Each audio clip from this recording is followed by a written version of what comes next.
আসসালামু আলাইকুম, কেমন আছেন সবাই? আজ আমি ছাদ বাগানে আসলাম। অনেক সুন্দর বাগানটা। এটা হচ্ছে পুঁইশাক গাছ, অনেক সুন্দর। তারপরে নয়নতারা গাছ আছে, এটা হলো সাদাটা, অনেক ভালো লাগে। এটা হলো মরিচ গাছ, অল্প কয়েকটা মরিচ ধরছে।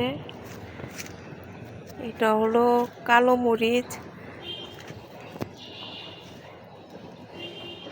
এই গাছগুলো কালো মরিচের গাছ।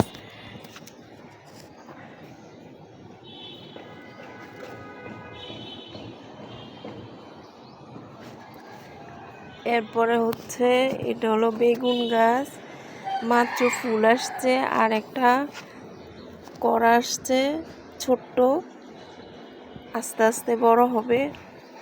এর আগেও দুইটা পারছি।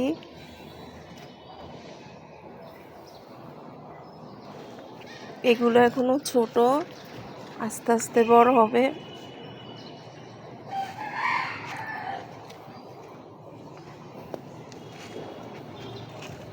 আর এখানে কিছু বিলাতি ধনে পাতা বাজার থেকে কিনে এনে শুধু গোড়াগুলা লাগাইছি, আর মাত্র বেড়ে উঠতেছে, নতুন নতুন পাতা গজাইতেছে।